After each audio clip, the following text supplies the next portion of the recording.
We are a laboratory that tests the quality of compressed air, and that's what we specialize in. It is one of my passions. I hope to retire someday and find other passions, but this is really about all that I know about. So let's just get started with the presentation. I know you guys are ready to get moving, and I know I have a short time window, so let's just get started with what I'm going to talk about. We're going to cover the major contaminants and their sources, the scheme requirements, GFSI schemes, and the different gas specifications that are available.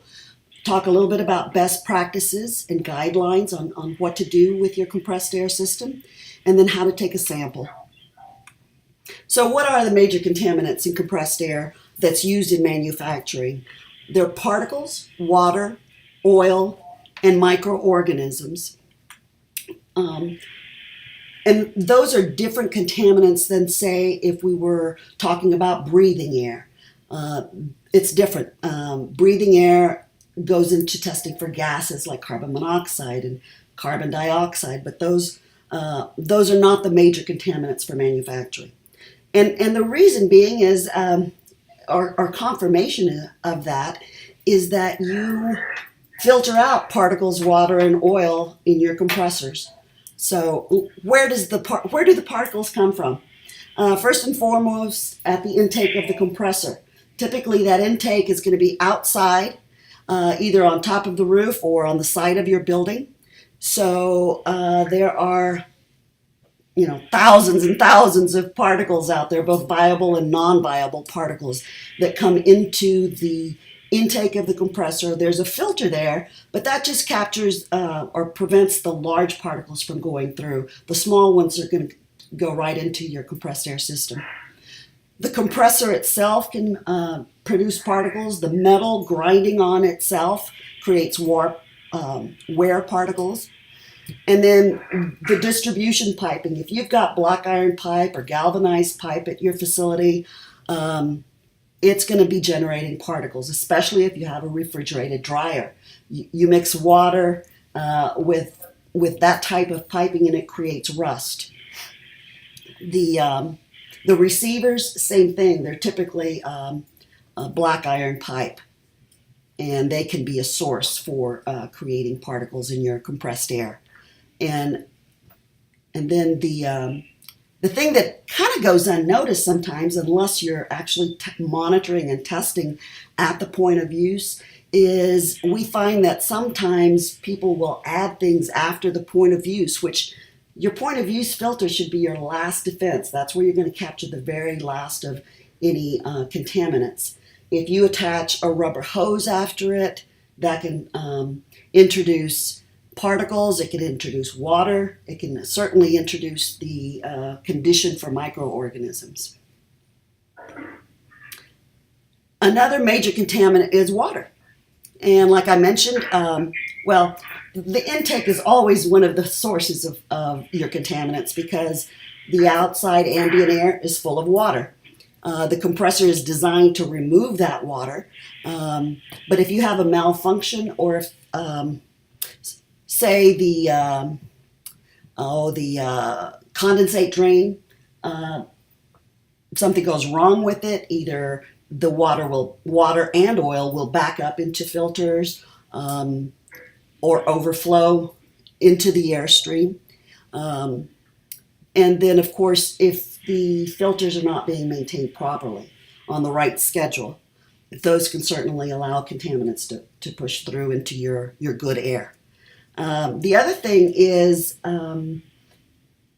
drops in the distribution piping or dead ends. If you have a dead end, if you have moisture in the airstream in the form of enough droplets, you can create a pool of water.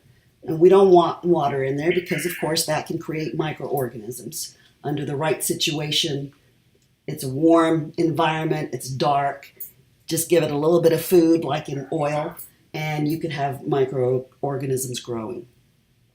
And of course, the pressure and the temperature will affect the amount of oil that's in, the amount of water that's in your in your distribution piping. So if you've got piping that goes outside and then comes back in, drops down, and then goes back up a little bit, these conditions can certainly create more water in your system that may not be the level where you want it. The other contaminant is oil. And oil can be in the form of oil vapor, oil aerosol, as well as liquid oil. We typically don't get into monitoring of liquid oil because at that point, you're in panic mode. You're trying to figure out how you're going to clean up liquid oil or liquid water for that matter. If you see it at your point of use dripping out, forget about the monitoring plan. Find out how you're going to get it cleaned up. But once again, the typical source for oil vapors would be from your intake, which could be drawing in vehicle or equipment exhaust, or even your neighbor or your own exhaust from your own facility. Oil lubricated compressors, of course, have oil inside them to lubricate the compressor and operate properly.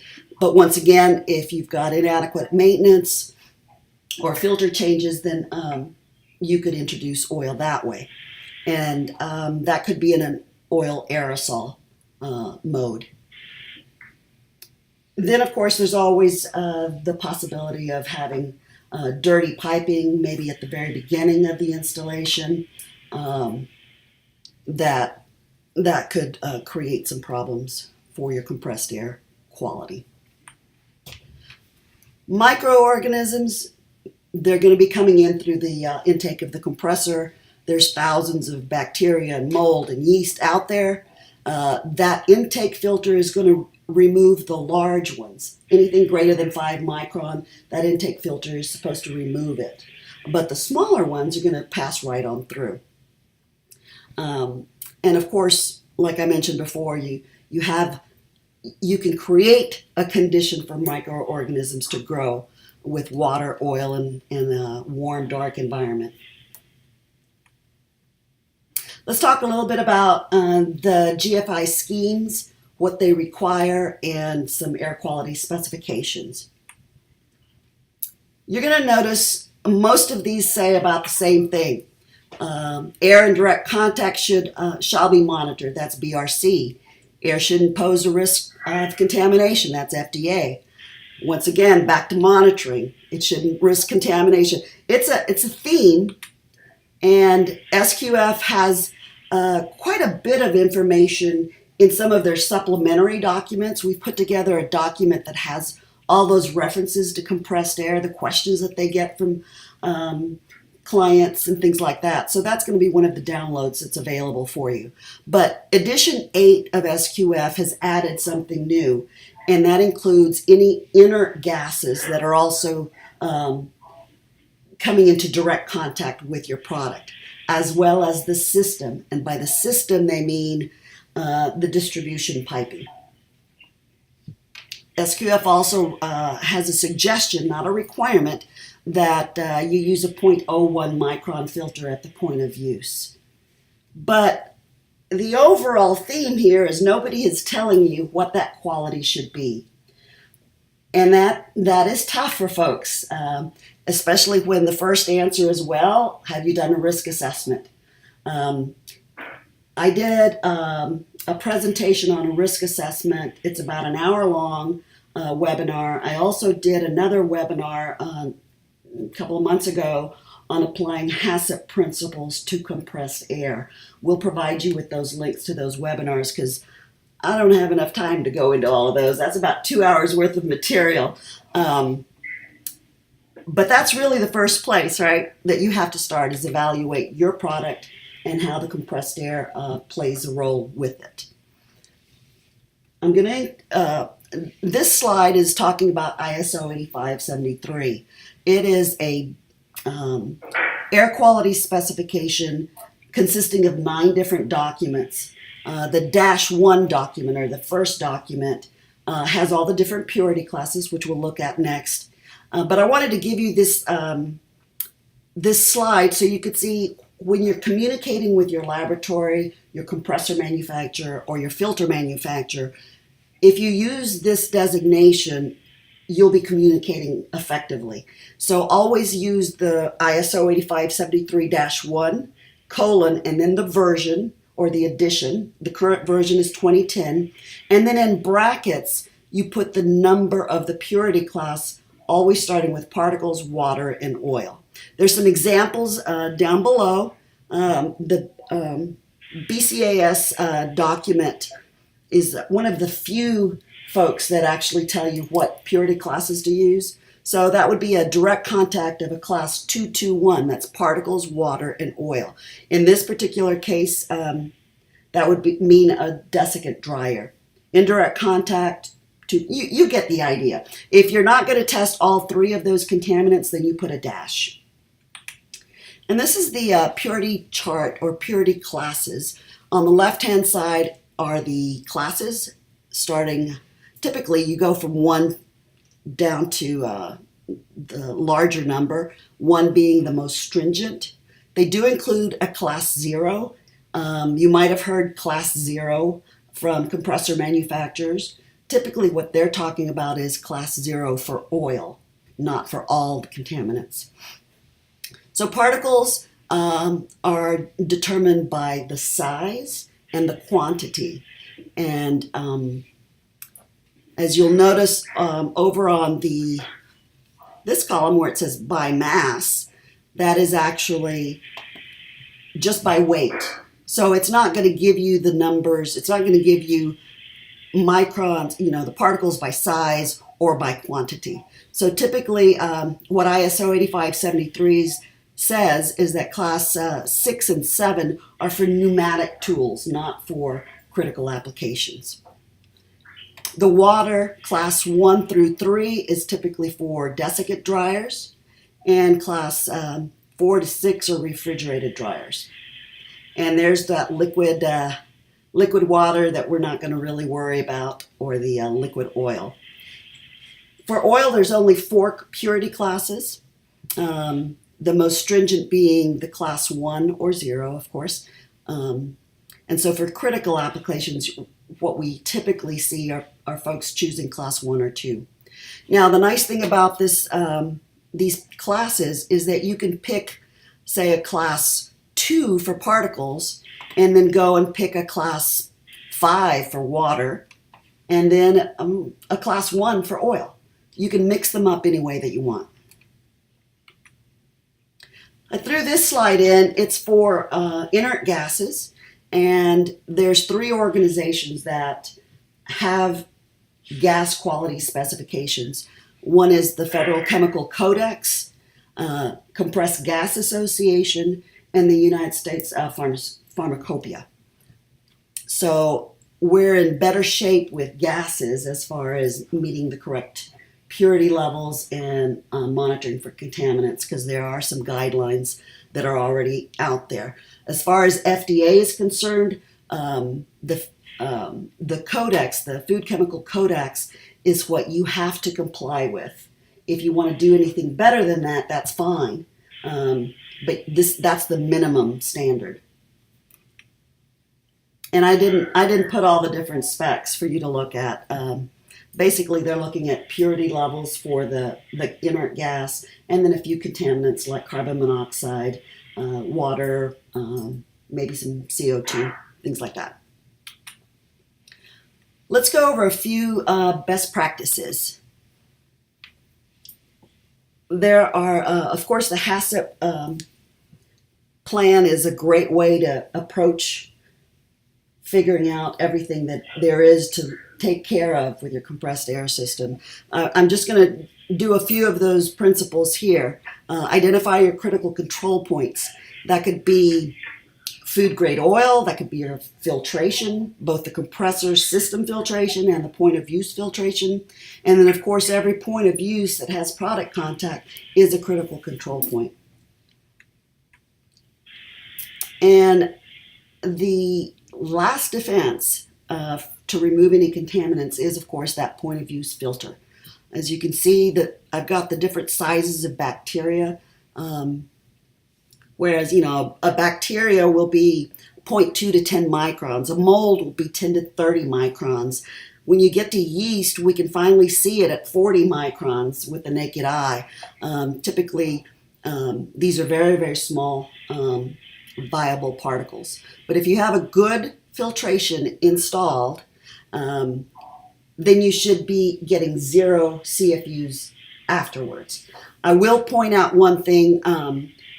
A lot of folks use the pressure differential gauge on filters to determine when to change your filters. Don't do that.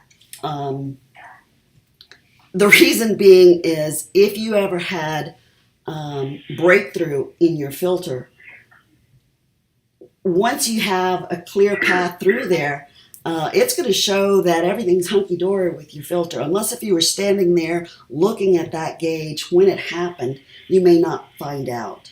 And I've got some horror stories of folks that have had that happen to them.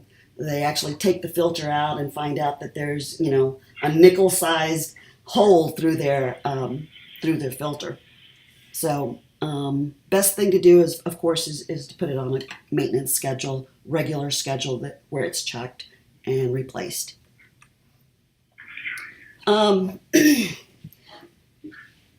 Monitoring of the critical control points and scheduling regular maintenance is one of your best defenses.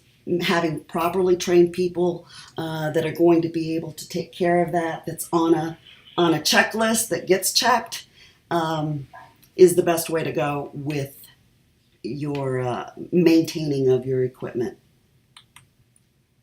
So now let's get into, you've decided you need a test. So how often should you test?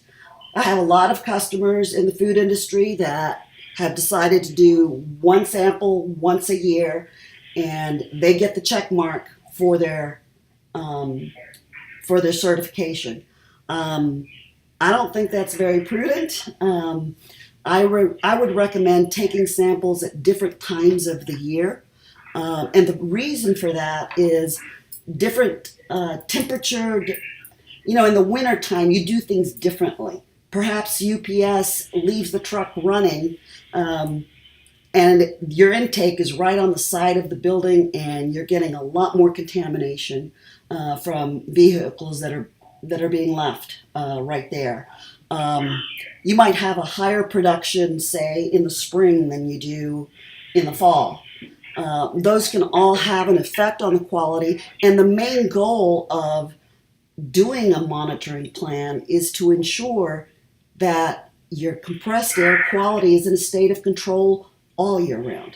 So, if you're going to take just a few samples, break it up. Take one in the spring, take one in the fall. But that's what I recommend is breaking it up so you get a full picture of what's going on with your compressed air throughout the year. How many samples should you take? We have a document that we've included as a download that has different monitoring plans, let's call them. You see the single one over on the right-hand side. That's that customer that likes to take one sample once a year. Not many data points there for you to evaluate the quality of your compressed air. The one that I like the best for meeting GFSI schemes is the one that's based on your maintenance program. If you take a sample right before you change out the filter, that will give you your worst case scenario. This is as bad as my air could be right before I change the filter. Then take a sample right after you've changed it so you can see this is my starting point. If you've got your filters being changed out once a year, you'll find out if that once a year is good or not. Maybe it turns out that you need to bump it up a little bit further so that maybe at 9 months you're changing out your filters. Certainly your filters have been designed, when it was first installed, they calculated, okay, this is the amount of air that is going to be going through these filters. But what if you've added 5 different production lines? What if you've added to the building and now your distribution is going further? this method of sampling would catch whether your filter maintenance is on the right schedule. There's a couple of other ones, but I need to move on. Okay, because I am running out of time. Like I mentioned before, BCAS is the only are the only folks that have actually said this is what you should use for direct contact. Class 2 for particles, 2 for water, 1 for oil.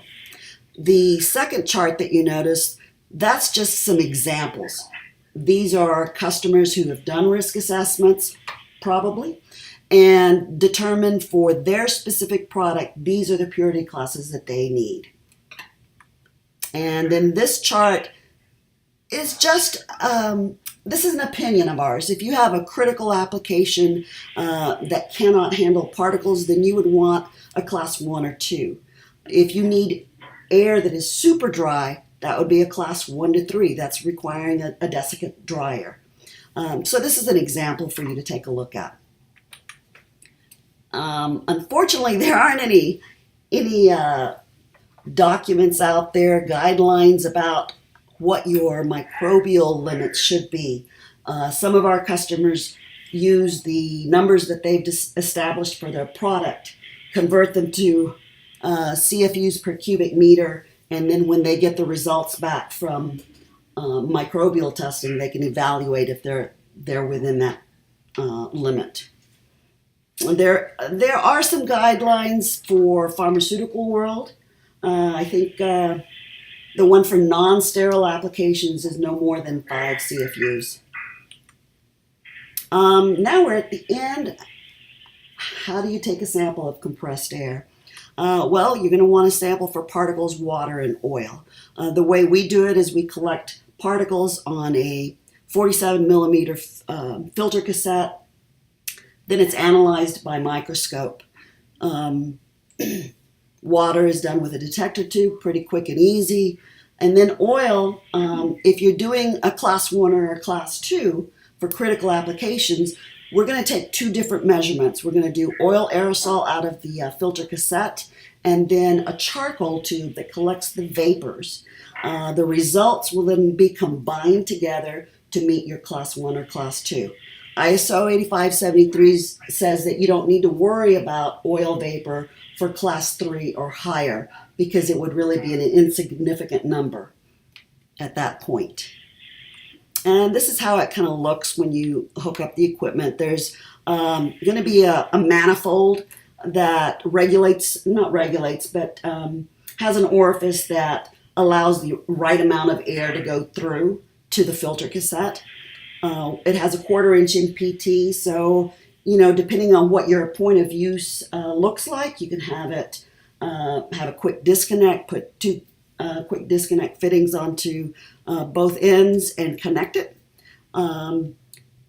There's a flow meter that measures the flow through the detector tube. Once this particular test is done, you replace it with a charcoal tube and measure and really just capture the sample in the charcoal tube. There's no direct reading like there is with a detector tube. The filter stays in place during the entire test, and the amount of air flowing through that filter is measured with another flow meter. And all of these are typically calibrated flow meters if you're renting our equipment. As far as, I'm running out of time. So very briefly, the best way to take a good sample is, and I'm going to really shorten it here, it needs to be short connection, straight, and stainless steel. That way you can keep it clean. You're not contributing contaminants after the sampling point. You want that sample to be collected as clean as possible. As far as taking a sample for microorganisms, we're using the Pinocchio, and it uses an agar plate that's put inside the large cone here. It's about a 10-minute sample, 100 liters per minute, very quick and easy. ISO 8573 says to take a blind sample before and after the real sample from compressed air, so that you can determine if the environment is creating problems or is contaminating the sample, or if the technician is adding contaminants. So when you take a sample for microorganisms, you want it to be an aseptic process. You need the person to be gowned, gloved, something over their hair to avoid contaminating the samples. Once we get back the samples, we of course generate a report that gives you results for particles, water, and oil. You can either select the laboratory to determine what purity classes you meet, or if you know which ones you want, then we'll compare your results to that and give you a pass or fail. And that's it. That's all I have to say. Hopefully I didn't take up too much time, and there's time for some questions. Any questions for Ruby?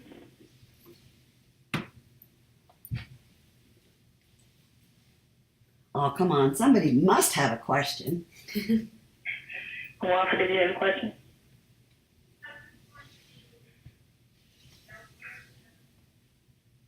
Oh, yeah, we will have that. That'll be added in. Sorry, I need to turn my microphone on. We'll distribute after the meeting so that you'll get that information. Sure. What was the information she needed? The slide deck. Gotcha. And we'll also provide. You, Ruby. Yeah, we'll also provide some other items like the monitoring, the sampling plans that I discussed, the SQF summary, the different webinars that I mentioned. We'll have links to those as well. Thank you, Ruby. Okay, thank you very much. Wait a minute. Wait, Ruby, before you hang up. Okay. Where are you located, and do you go and sample yourself? We are located in beautiful Austin, Texas. Actually, we're outside the city limits in the Hill Country area. We have a wide network of distributors that we work with who are properly trained on how to take samples. So if you need somebody to come in and do the samples for you, we can connect you to perhaps one or more distributors in your general area that can do it for you.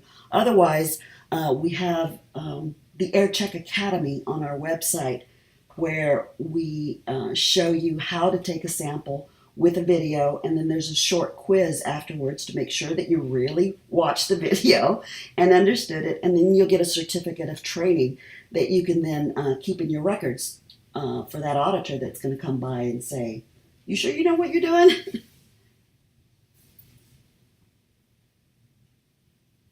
Thank you. Okay. Thank you, Ruby. That's very helpful information. We appreciate you taking the time to go over the compressed air systems risk assessment with us today. So we appreciate it. And again, thank you. You're welcome. If anybody comes up with questions after the fact, they can certainly email us.